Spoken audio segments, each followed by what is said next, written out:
so much for joining us today for the marker unveiling for St. Phillips. We appreciate you taking the time out of your Saturday to be here.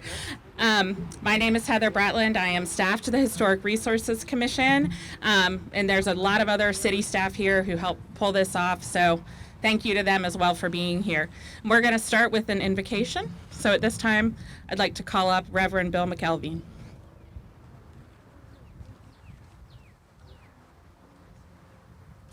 Please join me in prayer. O God, our Creator and Redeemer, and the one who calls us to faith and who enables us to grow in Christian living and service. We gather here today to remember the enslaved individuals who began gathering for worship and nurture in this location 200 years ago. We're grateful that they continued and matured into the St. Phillips Moravian Church, the oldest black congregation in our state. And we're grateful for those who have maintained its ministry to this very day. May this historical marker catch the attention of many people going forward. May it be a witness and a call to faith by each and every one who may be needing that encouragement in these days and years ahead.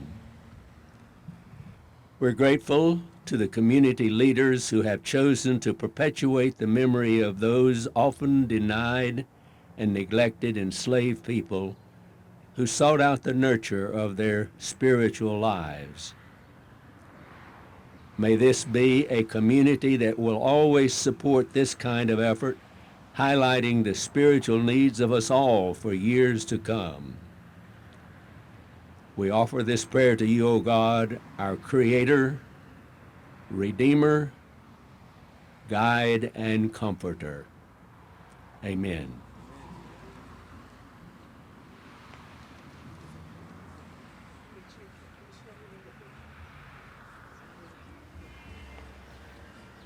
Good afternoon. I'm Kathy Berry, and I'm chair of the Forsyth County Historic Resources Commission. Thank you all so much for being here today. I would first like to introduce our Mayor Pro Tem, Mayor Dee Dee Adams.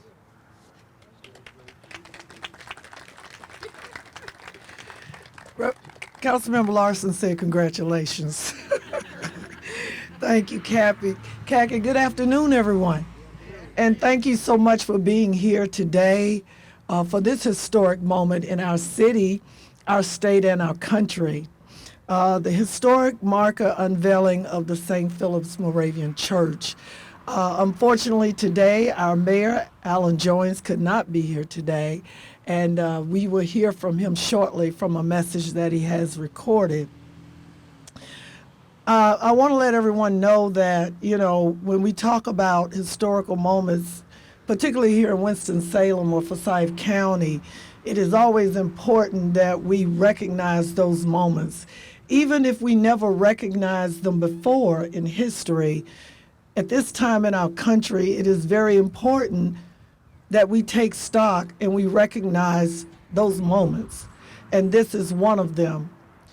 I also want to let you know that there will be others that will come forth to give you more information. I'm sure most of you know most of it. But, one of the things I want to keep in mind, or I keep in mind, as a person that was born and raised in this city, on the south side, born on Southbound Street, right near the railroad track, under the trestle, near Happy Hill Gardens in 1954. See, I'm not ashamed to tell my age. 68 years ago. And, when the highway came through 52, a lot of us that lived in those communities that were torn down, we remember our communities. We know how much density was there, how many houses were there, how many families were there, and we will never forget. And that is why, again, why we appreciate and we are humbled by the fact that those who would want to honor the history of the Southside African American community. The church, as many of you know, had moved to Happy Hill Garden, And they also were displaced and had to move because of Highway 52. So see, it didn't just affect the community, the families, it also affected our religious faith organizations and churches as well. I will go ahead and tell you, and Kaki knows, there are some other people that are here today, elected officials and others, but I also first want to recognize the Historic Resources Commission. They do such great work. Please give them a hand. I told them last Saturday we were at the Rescue Squad's historic marker up off Liberty Street, and it was a great crowd just like this, and it moves all of us when all of you show up again to commemorate these moments. Today we also have with us our city manager, Lee Garrity. He's back there. We also have our assistant, one of our assistant city managers, Aaron King, as well, that's back there. You will also be hearing from later, we have our Congresswoman, Representative Kathy Manning, joining us today.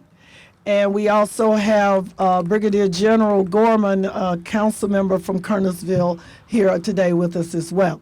So I will pass it on, and we will hear from the recording of Mayor Alan Joines. Hello, everyone. This is Alan Joines, Mayor of Winston-Salem, and I'm so sorry that I could not be with you today for this extraordinarily important event to unveil the marker commemorating historic St. Phillips Church here in Winston-Salem. We know the history of this church being the oldest African-American church in the state and continuing to be in operation. We're so proud of this facility and proud of the individuals who've worked hard to restore it and to tell the story of this church and the important role it's played in the history not only of Salem, but of Winston-Salem itself. So I'm sorry I can't be with you today in body, so to speak, but I'm with you in spirit and be thinking about you as this marker is unveiled a little bit later on. My thanks to the Historic Properties Commission for their hard work in identifying places such as this that need to be commemorated with the markers. And we've done a number of these over the years, I think about 60 around the community. So again, welcome. Hope this event goes very well, and I look forward to seeing the marker in person. Thank you.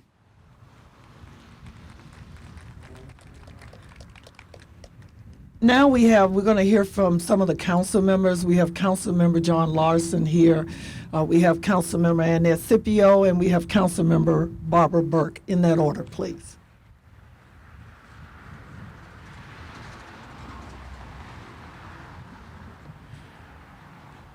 Well, hello. I want you to look down at the grass that's underneath your feet and think about what was happening on this very spot in May of 1822. If the ground could talk, they would talk about the barn that was at Kreutzer's farm and how the African American congregation was moved out of out of Moravian Church, and out of an act of resilience, first meet at this barn site. And I think it's sort of, in fact, it's sort of appropriate in a way when you think about how Jesus Christ was born in a manger, that in fact the St. Philip's congregation was born out of a barn and would eventually develop into what we see now at the south end of Main Street in Old Salem. We tend to value what we know. If we don't know about something, we can't appreciate it, can we? And my question sort of to you is, how many people knew that on this very site is where St. Philip's Church began? Can you raise your hands? That's exactly the point. I mean, I spent 37 years at Old Salem, and I don't think I ever really knew this. It was the good hard work of Martha Hartley and her husband Mo Hartley, I think, who finally excavated out of the records to understand this little bit of history, the spark that generally started the St. Philip's congregation, which of course exists still today. But that research then revealed something that I think that was not known in this city. And the one thing about historical markers is that it allows us to, in fact, mark and commemorate and celebrate things that have been forgotten and hopefully will not be forgotten again. Anybody who walks by, drives by, will now, will now appreciate what happened underneath the ground that we're sitting on today. or the site of what happened today. So I appreciate everybody coming out and celebrating this and commemorating this and taking this memory back with you today, and knowing that you have participated in the continuing history of St. Philip's Church. Thank you for coming.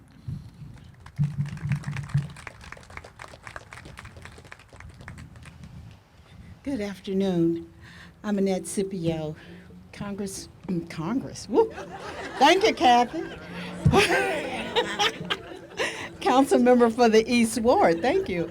I just want to say a few words about being an African American in America. When you see us, what do you see? You see a legacy that's so rich that some of us don't even know how wonderful it is. But I always say, because you see me and you're able to see me, there was someone in my family who endured, who suffered, who tolerated a lot of awful things.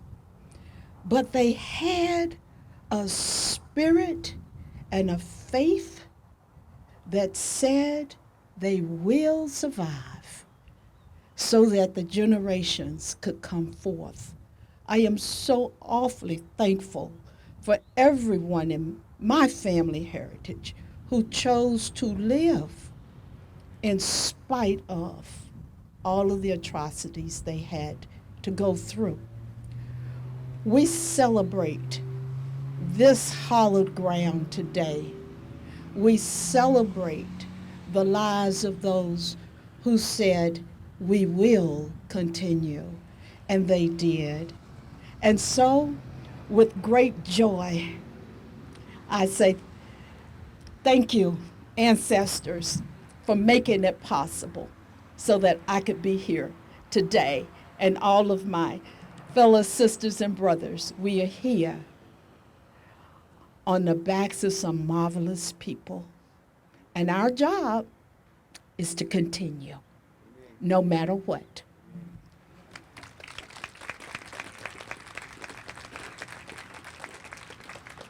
Good afternoon, everyone. I'm Barbara Haynesburg, Councilwoman for the Northeast Ward. It is an honor to be here today to celebrate the rich history of St. Phillips Moravian Church. And it is such an honor to celebrate those who made this history possible. So we are here to commemorate St. Phillips, and it is just a privilege to be part of this and to have it right here in Winston-Salem. So I want to say thank you to the Resource Commission for the research and for telling the story of what took place, and for always remembering and for never forgetting. Thank you. Ladies and gentlemen and citizens, I think it's always important when we have federal elected officials in our presence that we allow them a minute, because we also know that they turn the faucet of the money that we get for things like this. That's important to each and every one of us besides the things that we do in the city and the county. So Representative Kathy Manning, would you please come up and give us a few words?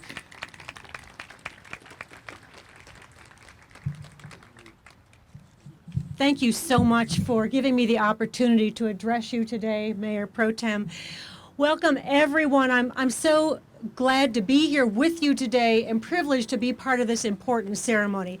I am Kathy Manning. I am the Congresswoman who has the privilege of representing this district. And it is indeed a privilege, because as I have gotten to know more and more about Winston-Salem, I have decided that one of the things I love about this city is that you are willing to confront your history. You are willing to give honor to those who struggled to survive and thrive under difficult circumstances, and that's one of the reasons that we're here today. it is critically important for people in this community who don't know about it to learn about the fact that St. Phillips is the oldest standing black church in North Carolina. I also like the fact that it was founded by women, by the Salem Female Missionary Society, to, I assume, to help enslaved people deal with the struggles that were dealt to them, which were considerable, to give them hope and a way to hold on, so that those who were family members today can look back and honor those relatives. I have to tell you, I come from a faith tradition that values memory, that values remembering the burdens that were placed upon my people and the struggles that they had to overcome. Just this past week in Congress, we had Holocaust Remembrance Day with a small ceremony with not more people than we see around here today. And each of us who participated in the ceremony actually read the names of people who had perished during the Holocaust. And it was important to have that ceremony because I firmly believe that those who do not remember their history are doomed to repeat it.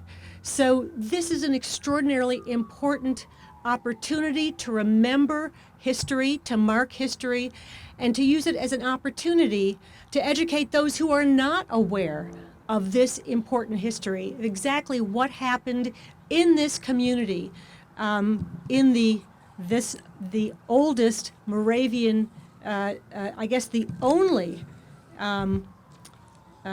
Black Moravian Church in the United States. Thank you. I see a nod. I've got that fact correct. Thank you so much for helping me out. I appreciate it. We need to make sure that not just the Black community is aware of this, but the entire community is aware of this, and you're taking a step in that direction today. So yes, I got the message about bringing money back home to this district. Thank you for reminding me that that is my job. I think we've done okay so far. We will continue, and thank you again for the privilege of allowing me to speak, and more important, for the privilege of allowing me to represent you in the U.S. Congress. Thank you. Thank you, Representative Manning. As you know, we will keep you posted on any grants and all the other things that we need in the 6th District. Now we're going to have the real VIPs to talk about the other really great VIPs, the members, the families, the legacy. We're going to bring up Khaki Berry, and she is going to kick it off with some wonderful people that are going to give you and inspire you to honestly know what this moment really is and what this ground really means, not just to the community, as I said, but to the people, the bloodline, the people that live, the people that created it, and their legacies that are living. First of all, can I see if you can stand up the relatives and legacies of the members of St. Phillips, if any one of you are here. Please stand up so we can honor and recognize you. Amen. I sigh. That's right. That's right. Thank you. Thank you. Beverly, I see you. Thank you. Thank you.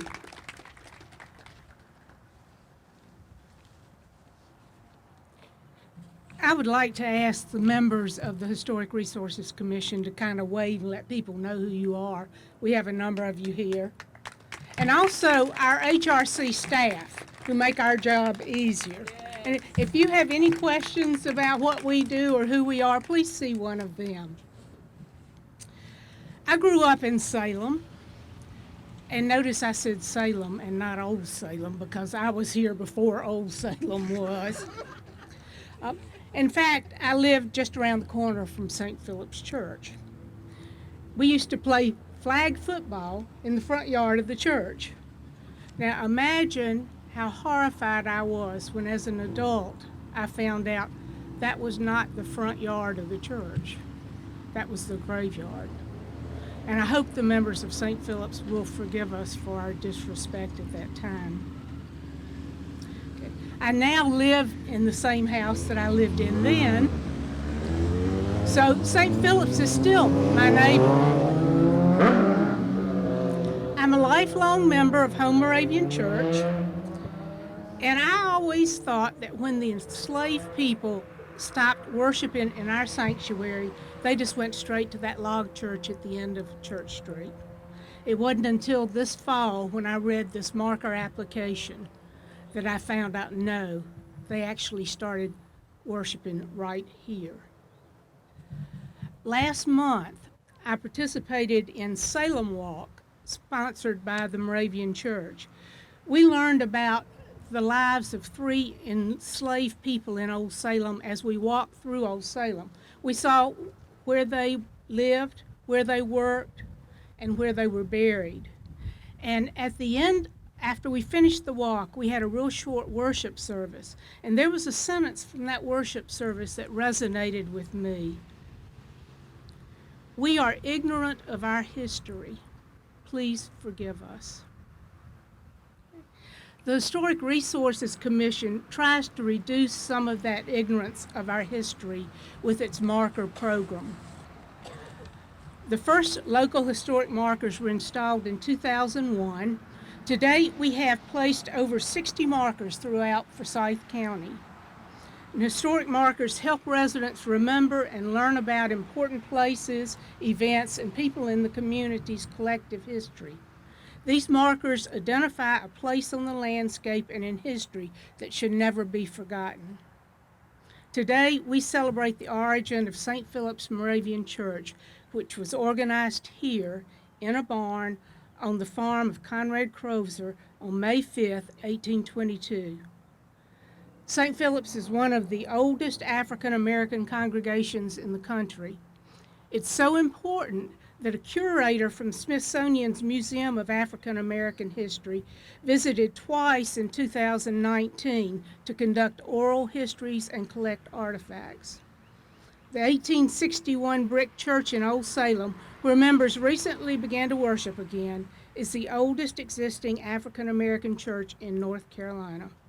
So we want to thank Dorothy Pettis and the St. Philip's Board of Trustees for applying for this marker and bringing publicity to this important moment in our history. So again, thank you for joining us today in our celebration.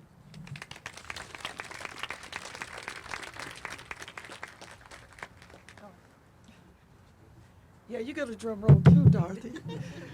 Next, we have Dorothy Pettis, St. Philip's Board of Elders.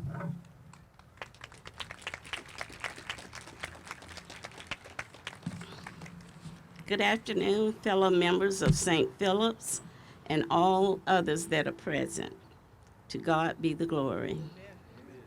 Today, we're not only remembering history, but we are marking history. We are thankful to have the councilman and all public officials in our midst today. Many thanks to the Forsyth County Historic Resource Commission for granting us this marker to be erected.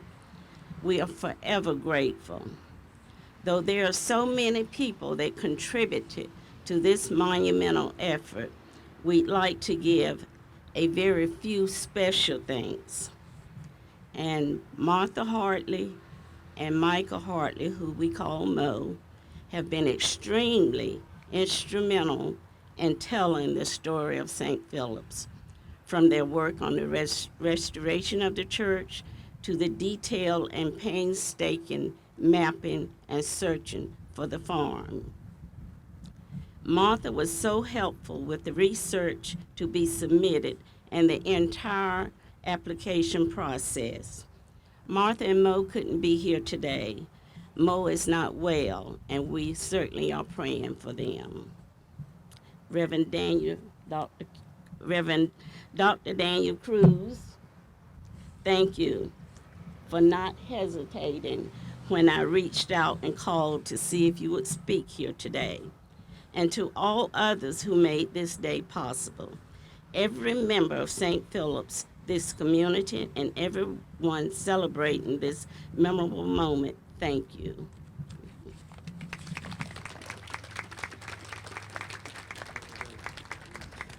Thank you. Next, we have Reverend Daniel Cruz, retired archivist of the Moravian Church, Southern Province.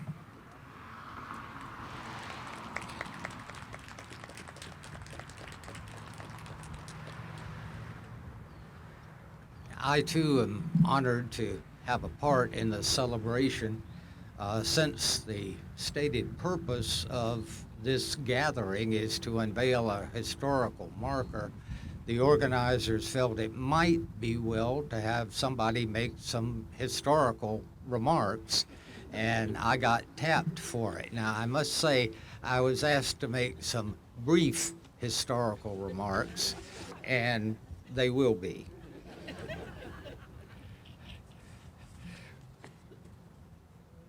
Today we gather to unveil this historical marker, and it should be commemorated. It's an event that should be commemorated, the beginnings of St. Phillips 200 years ago. You know, in the United States, there are not many things that can claim to be 200 years old.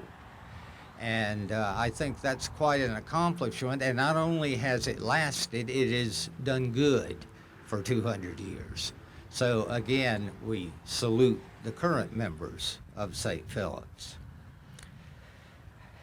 Now, as for the beginning of this congregation, after 1818, there was a lot of talk about we need to do something for the African Americans in this community, some kind of religious care. Church took it on. And I guess that just proves that even 200 years ago, you know, what we say in church is if you want something done, give it over to the Women's Fellowship. And so it was done. So thanks to those women as well. At the same time as we hail the positive part of this celebration, we have to sadly acknowledge that it was necessary only because of the twin scourges of slavery and segregation, that there had to be a separate church.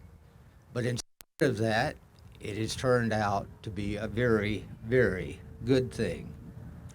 It has labored long and faithfully for good in spite of all of the adversities it had to endure. Now, it began, as noted here, in meeting in several different places to become organized, but the work did prosper. And so in 1822,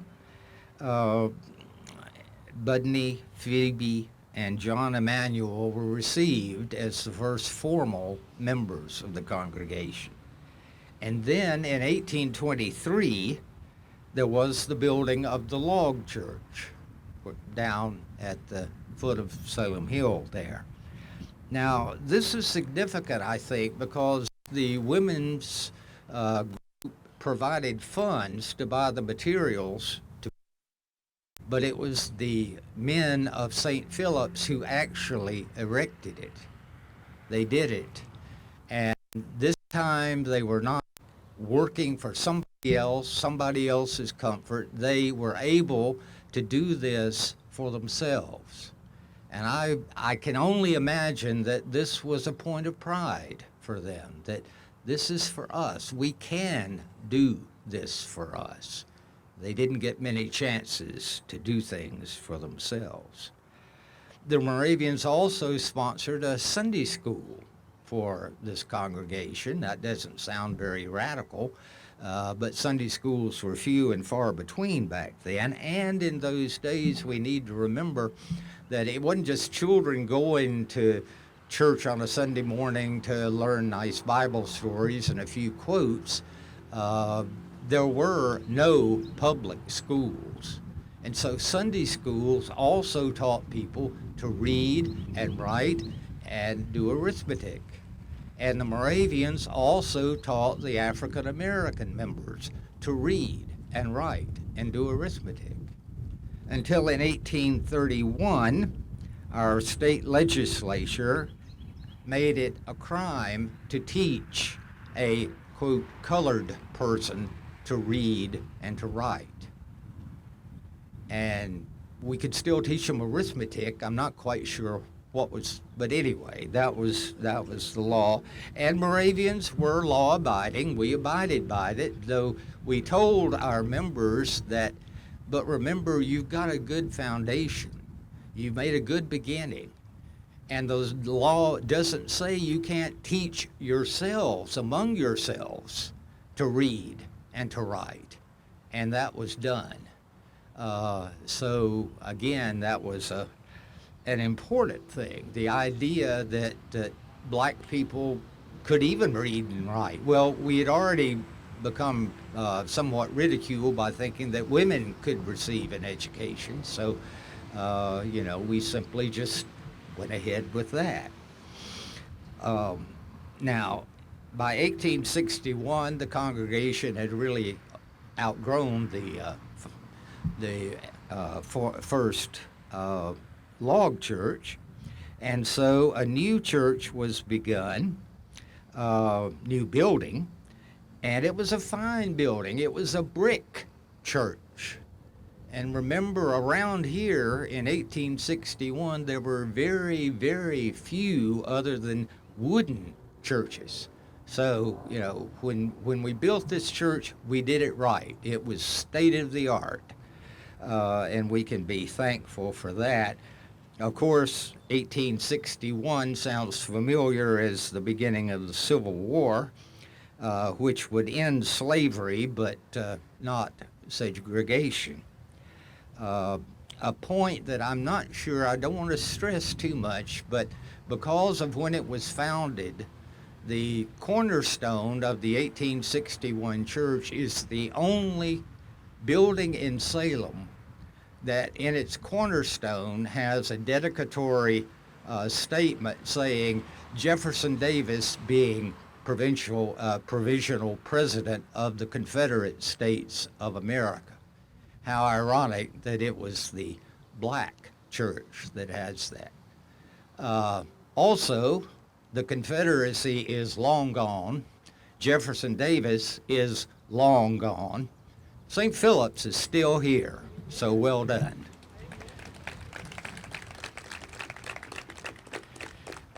There were great leaders for St. Phillips: Alexander Vogler Gates, Lewis Heggie, and Brother Zedley. Just to mention a few, their names need to be remembered. And then in 1891, they built the addition onto the front of the church, and so work was still progressing. Now, the name St. Phillips, where did that come from? It wasn't called that to begin with. It was known as the African Church, the Negro Church, unfortunately at times the Slave Church. But the name St. Phillips comes from our Bishop Edward Rontaler, who was, as I read his diary, he was in shaving on afternoon preparatory to go down to hold a Christmas Eve love feast for the African Church. And he thought, those people deserve to have a name for their congregation, not just an ethnic marker. He probably didn't say it that way, but that's the essence. And so he said, let's call it St. Phillips, after the in the New Testament, the deacon Philip, who converted the Ethiopian official, that is the African official. So he announced that to them. Everybody seemed happy, and it's been St. Philip's ever since. And it has gone on.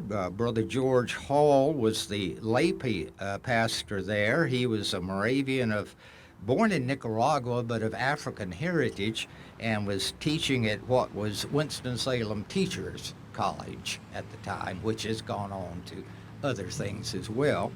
But he was given charge of the congregation as its own lay pastor, which was was a good thing at the time. Now, one thing that, speaking of things forgotten, and I know I'm going a little long, but I hope you'll be interested in this. After the Second World War, the Moravian Church Southern Province decided it needed to expand its ministry to African Americans. And so with the blessing of Synod and really the work of St. Phillips people, we started a new Sunday school and daycare center, which was unheard of at the time, northeast of here on Walkertown Road, and it was called Bethany. And the St. Phillips members were very instrumental in carrying on that, and the work was going very, very well until the owner of that housing development sold the property, and the new owner decided that from now on these residences will be for white people only, and the work had to close. It wasn't just in slavery times that adversity set in. However, St. Philip's didn't give up, and they moved to the church in Happy Hill, which I can remember as a very young college student, I was able to actually preach in one time. It's not too many people can say that anymore. Then in 1967, they went on to Bon Air Avenue, where they also began a very important daycare ministry. And Brother Cedric Rodney, who is a Moravian ordained minister, he was their first ordained minister of African roots, gave many, many years of faithful service there, along with some of these folks that you see sitting out here today. So again, we really do need to remember what was going on 200 years ago, give a thought to all the things that have come in between, and hope and pray that we can learn from our past, and that we can honor the present, and that we can also learn from our past to avoid the mistakes thereof. And I thank you.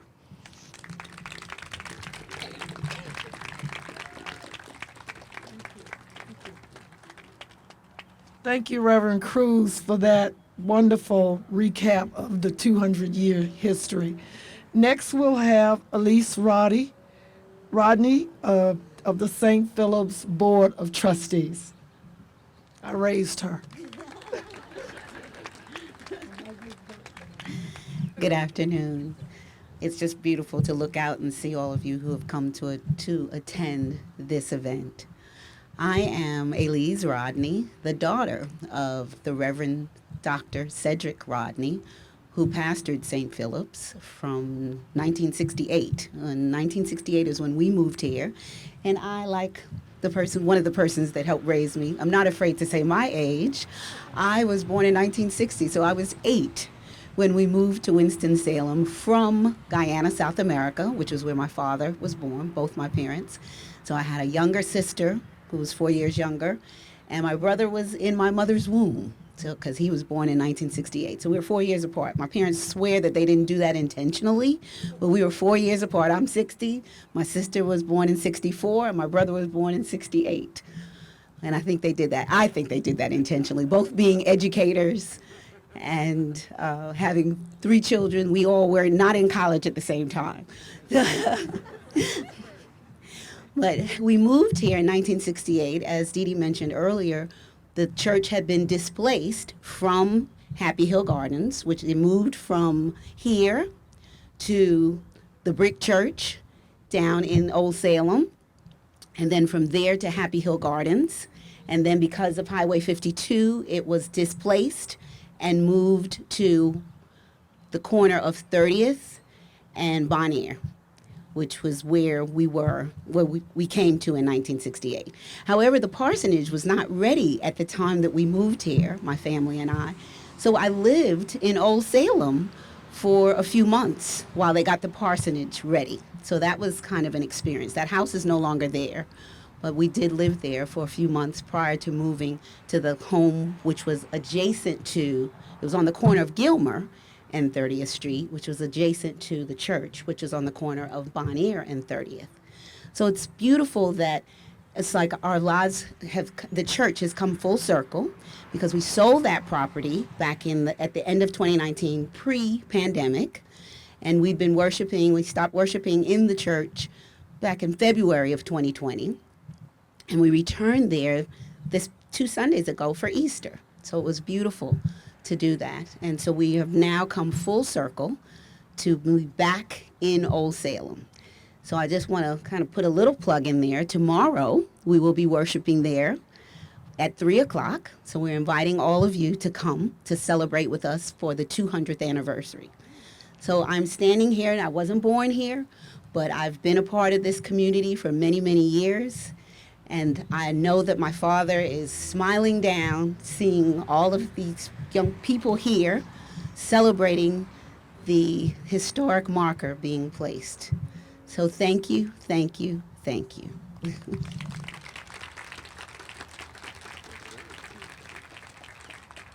Thank you, Elise. Elise and my baby sister are best friends. That's why I said I raised her. We will now have the unveiling of the marker.